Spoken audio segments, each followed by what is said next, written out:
Welcome to Smart Wealth with Joshua. Your daily stock analysis and catalyst talk. Today we're looking at Taiwan Semiconductor Manufacturing Company. If you find our talks useful, please consider subscribe, like, and comment underneath. And a quick note before we get into today's stock. If you trade stocks, crypto, forex, gold, or indices and want clearer buy and sell signals, you can check out VIP indicators through my link below.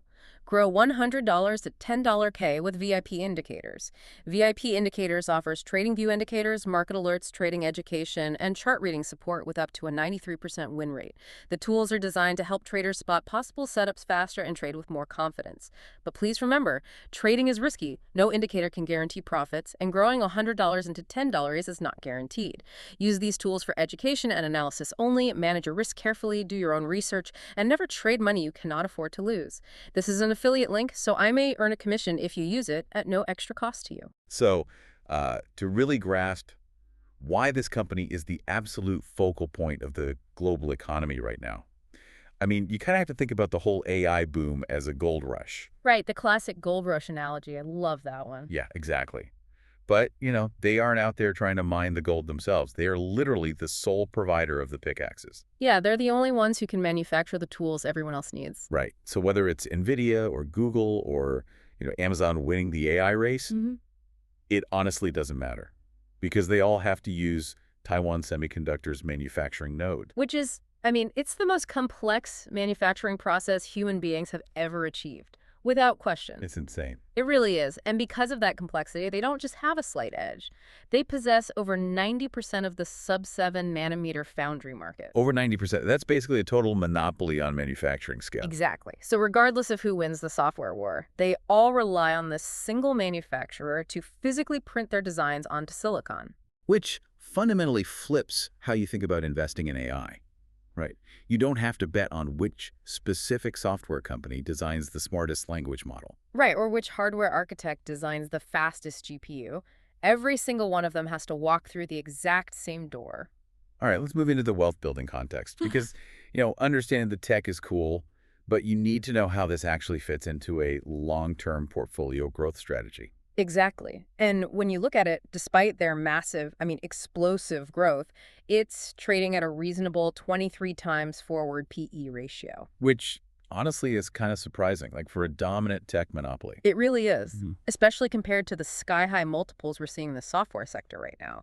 It stands out dramatically. Right. Some of those are just astronomically priced, but 23x feels pretty grounded. Yeah, and the broader market sometimes misprices hardware manufacturers. They assume they're just cyclical, booming and busting with consumer electronics. But the thesis here is different. Entirely different. Because they've captured the high-performance computing market, this isn't some speculative, short-term momentum trade. So it's more of a structural winner then. Exactly. It's perfectly positioned for a 2 to 5 year, multi-year hold, allowing patient capital to really compound wealth. Now let's look at the fundamentals.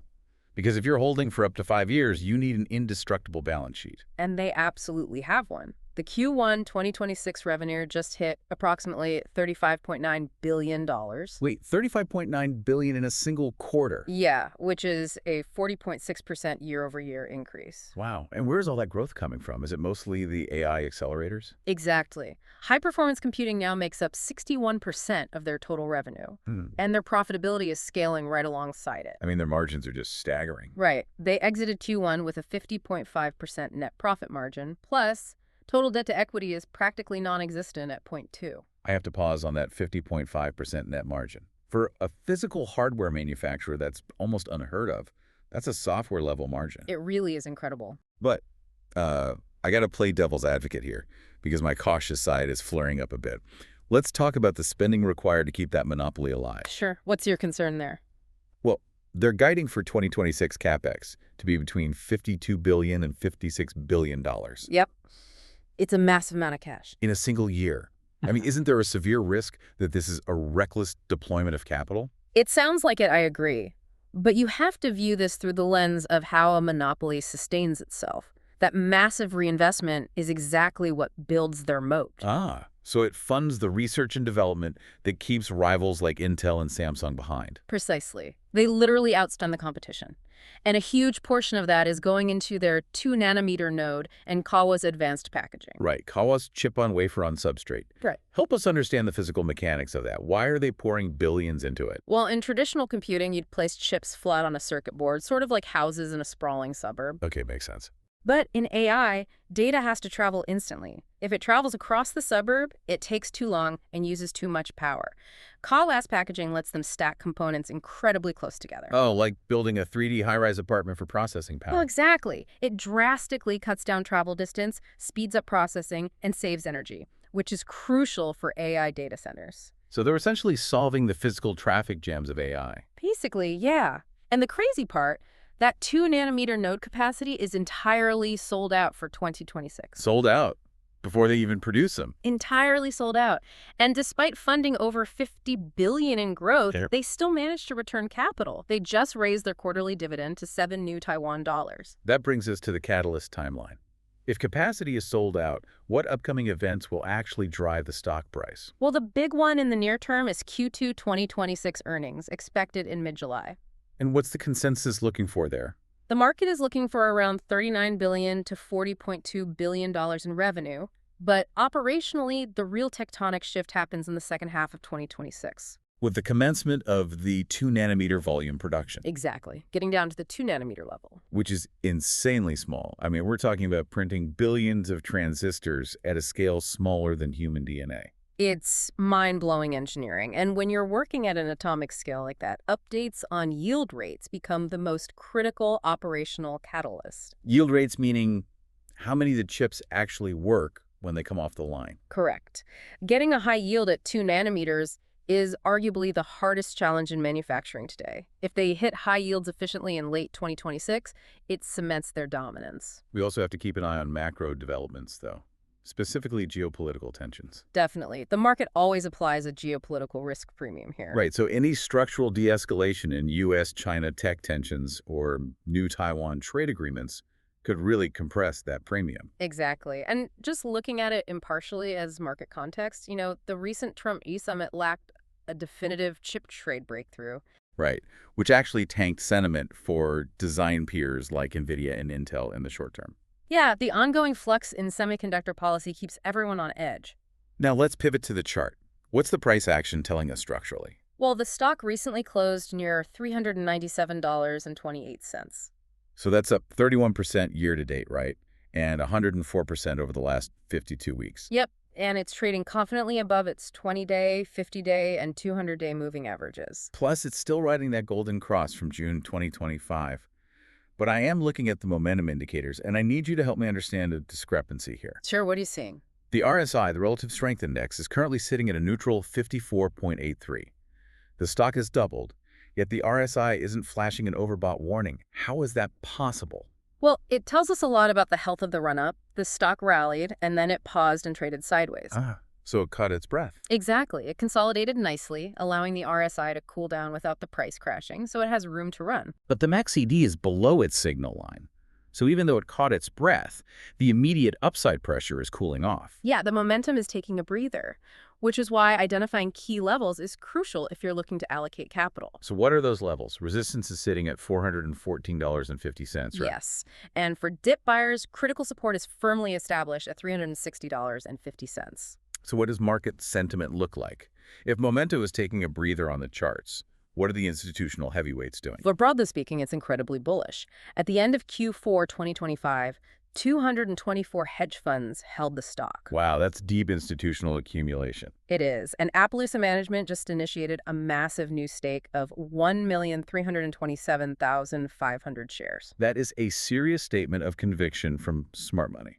They're essentially betting that the structural dominance of the company insulates it from short-term volatility. Exactly. And analysts agree. Major firms like Barclays, D.A. Davidson, and Needham are maintaining buy or overweight ratings, with forecasts ranging up to $480. Now let's talk about the risks. Because a practical wealth-building strategy requires knowing what could break your thesis. The number one risk, without a doubt, is geopolitical risk, the threat of a Taiwan Strait blockade or invasion. Right, the uncertainty is always front and center. especially with recent remarks from Trump stating the U.S. doesn't need a war 9,500 miles away. Yeah, headlines like that keep a geopolitical discount baked into the stock. But management is trying to mitigate that by rapidly expanding overseas fabs, right? Arizona, Japan, Germany, aiming for a roughly 75% Taiwan concentration by 2030. That's the plan. But I have to push back on this. Is that mitigation actually realistic?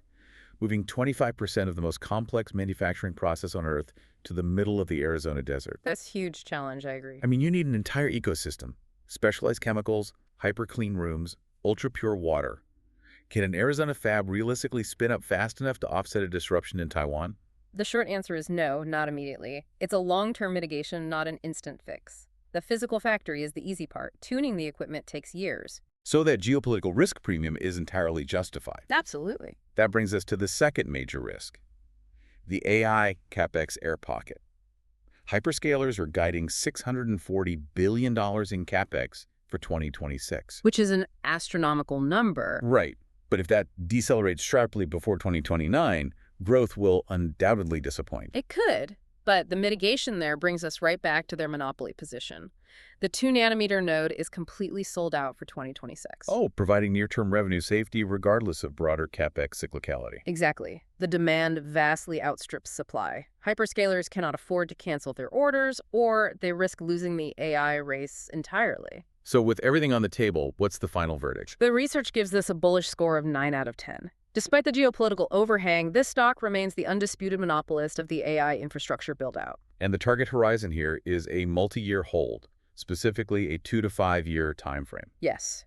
The recent pullback offers a highly attractive entry point, but you still need an exit strategy. Right, so what breaks the thesis fundamentally? You should only reconsider the investment if gross margins drop below 60%, or if the high-performance computing revenue mix slips below 55% for 2 consecutive quarters. Got it. Which leaves us with a fascinating, almost philosophical question to monitor. We're already printing transistors smaller than human DNA. It's crazy to think about. Right. At some point in the next decade, we're going to hit the absolute physical limits of silicon itself. You literally won't be able to shrink an atom any further. Very true. When that day comes, does the entire global tech economy stall, or does this single manufacturer already hold the proprietary secret to whatever advanced material comes next? That is the real technological moat to watch. Keep your eyes on that innovation and manage your risks accordingly. And if you want extra help reading trading charts, you can check out VIP indicators through the link below. The campaign is Grow $110K with VIP indicators, and their tools include TradingView indicators, market alerts, and trading education with up to a 93% win rate. But trading always carries risk, and no profits are guaranteed.